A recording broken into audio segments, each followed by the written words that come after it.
Desde hace años, cargo con una historia que no me deja dormir en paz. Hoy he decidido contarla, aunque sé que al hacerlo podría atraer algo que no quiero volver a enfrentar. Mi nombre es Hashim, y esta pesadilla comenzó cuando apenas era un niño de 4 años.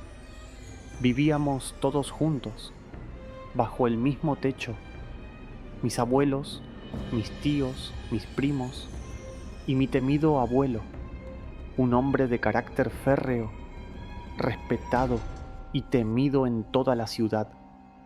Era abogado, profesor de economía en la universidad y dueño de un temperamento tan severo que incluso en casa el silencio era ley cuando él estaba cerca. Pocos se atrevían a mirarlo a los ojos, pero a pesar de su dureza, él tenía un afecto especial por mí. Sin embargo, ese amor no le impedía castigarme con dureza. Mis travesuras, mi terquedad infantil, le provocaban explosiones de ira que descargaba sin piedad. Recuerdo aún el castigo que más temía: hacerme permanecer de pie, como un pollo, bajo el sol ardiente o junto al viejo árbol del jardín. Así pasaban mis días de infancia, entre el cariño frío de un abuelo imponente y el miedo a sus impredecibles cambios de humor. Todo cambió la noche del 8 de julio de 2008. Eran alrededor de las 2 de la madrugada cuando desperté, sobresaltado por un extraño murmullo. El aire parecía más denso y un llanto sordo recorría la casa. Me levanté, aún medio dormido, y encontré a mi madre sentada en el patio, con lágrimas corriendo por su rostro. «¿Qué pasa, mamá?», pregunté. Ella solo me dijo: «Ve al salón». El corazón me latía fuerte mientras cruzaba el pasillo. En el salón, toda la familia se había reunido en torno a una figura tendida en el suelo. Era mi abuelo. Su rostro, antes severo y firme, ahora estaba pálido, débil. Corrí hacia él. Al oír mi voz, abrió los ojos apenas un poco y susurró: «Dejadme solo, con Hashim». Me senté a su lado, colocando su cabeza en mi regazo. Sus labios temblaban al hablar, pero su voz era clara. «Cuida de la familia», me dijo. «No permitas que se divida. Sé la cuerda que mantenga unido este hogar». Yo, entre lágrimas, asentía, sin entender del todo el peso de sus palabras. Llamó a todos los presentes y anunció: «Hoy Hashim se convierte en mi voz. Lo que él diga será como si yo lo dijera». Un momento después, su cuerpo se estremeció levemente y exhaló su último aliento. Mi abuelo había muerto en mis brazos. A la mañana siguiente, entre rezos y suspiros, fue enterrado en el cementerio cercano. Yo mismo lancé la primera pala de tierra sobre su tumba, mientras una única pregunta golpeaba dentro de mí. ¿Qué más quería decirme? ¿Qué quedó sin pronunciar? Aquella noche, la primera de muchas en las que el miedo se convertiría en mi compañero, intenté dormir, pero algo no me dejaría en paz. Desperté otra vez cerca de las 2 de la mañana, como la noche anterior. Esta vez un llanto aún más profundo llenaba el aire. Mi madre, al verme despierto, me susurró: «Ve a ver quién ha venido a buscarte». En la sala vi una figura alta sentada en una silla giratoria. Su espalda estaba hacia mí. Cuando se volteó, mi corazón casi se detuvo. Era mi abuelo, pero no como lo recordaba. Ahora era una figura inmensa de casi 3 metros de altura, con cabello largo, uñas filosas y un resplandor pálido cubriéndolo. Vestía un jubón blanco y su mirada atravesaba la oscuridad como cuchillas. Quise gritar, pero no pude. Mi cuerpo temblaba y mis pies parecían de plomo. Él me habló. Su voz era suave, casi melancólica. No temas, pequeño mío. No he venido a hacerte daño, sino a terminar lo que no pude decirte. Me ofreció su mano. Instintivamente caminé hacia él y entonces comenzó a hablar. Desde hoy eres el guardián de esta familia. Yo te he elegido. Siempre quise estar cerca de ti, pero ahora nuestro tiempo juntos ha terminado. Con esas palabras, su imagen comenzó a desvanecerse en el aire como humo llevado por el viento. Cuando abrí los ojos, me encontré en el patio de la casa de nuestros vecinos, acostado sobre una vieja cama de madera. Decían que había llegado allí caminando en sueños, hablando en voz alta. ¿Fue un sueño o fue real? Hasta el día de hoy no lo sé, pero desde esa noche algo cambió en mi vida para siempre. Desde aquella noche sentí que la casa había cambiado. El aire era más espeso, como si algo invisible se hubiera instalado entre nosotros. Días después, mi madre enfermó. Fiebre, dolores, fatiga. Recorrimos médicos en distintas ciudades, pero nadie encontraba explicación. El miedo comenzó a anidar en casa, y cada noche, siempre hacia las 2 o 3 de la madrugada, susurros invisibles flotaban en el aire. Un rumor seco, como uñas arañando la realidad. Yo, apenas un niño, empecé a ver sombras en los rincones, sentir pasos tras de mí. A veces despertaba empapado en sudor, convencido de que alguien me miraba desde la oscuridad. En un sueño, o tal vez una visión, vi 3 figuras rodeando a mi madre, murmurándole amenazas. Desperté con fiebre alta. Fue entonces cuando mi tía, desesperada, llamó a un maulvi, un hombre de barba blanca y ojos severos que, al cruzar la puerta, dijo sin dudar: «Hay magia negra sobre vosotros y Hashim es el centro». Aquello heló mi sangre. No entendía nada, pero sentía que era cierto. Mi tía preguntó: ¿quién podría hacernos esto? Él solo respondió: la envidia es un veneno silencioso. Decidieron alejarme. Así planeamos un viaje a las montañas de Uttarakhand para respirar aire limpio, decían. Acampamos junto a un río inmenso. Las estrellas parecían tan cercanas que daban vértigo, y el sonido del agua era hipnótico. Mientras todos cocinaban alrededor del fuego, yo me aparté. Algo me atraía hacia un gigantesco árbol negro que dominaba el paisaje. Desde la sombra, observé una escena surreal. Un hombre vestido de blanco, rodeado de niños, realizando abluciones junto al agua. Después empezó a dirigirles en oración frente al árbol. El viento soplaba cargado de un olor a tierra mojada y flores marchitas.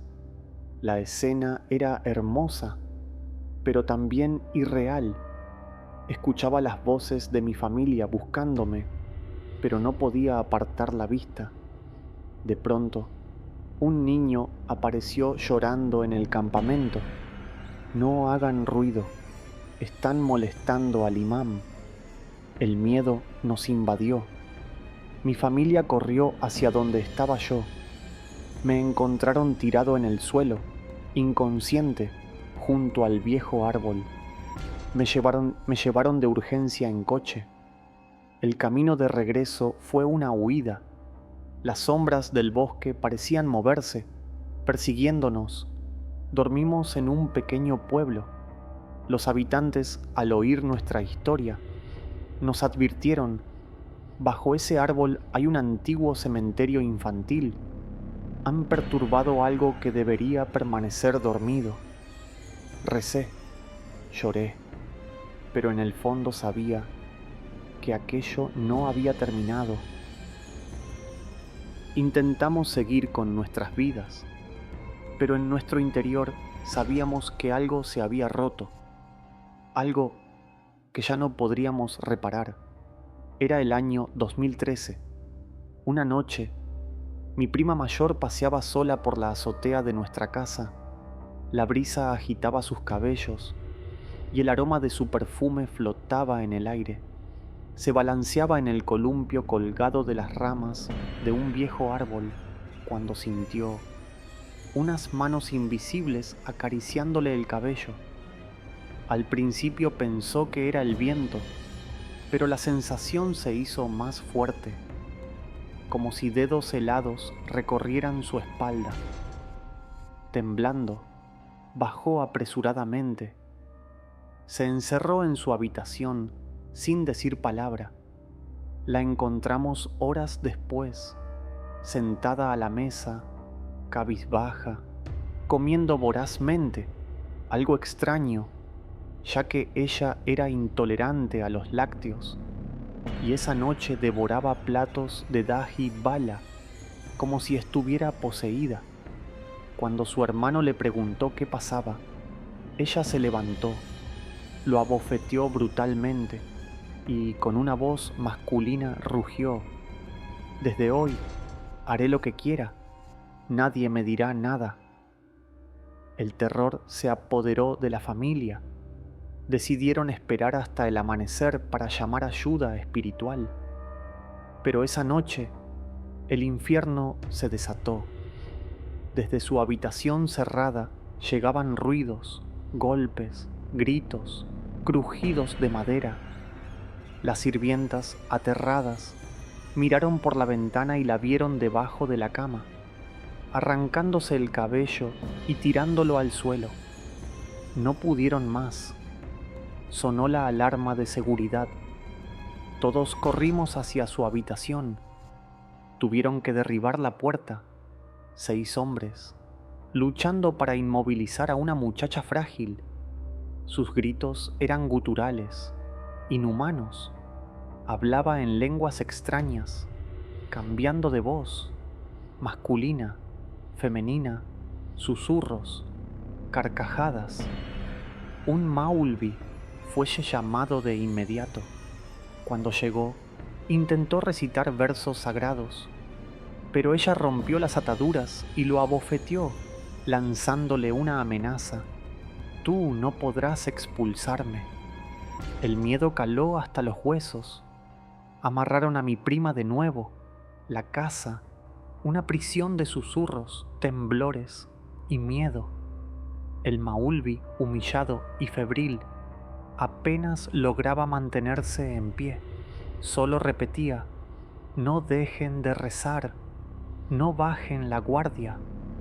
Aquella noche fue eterna.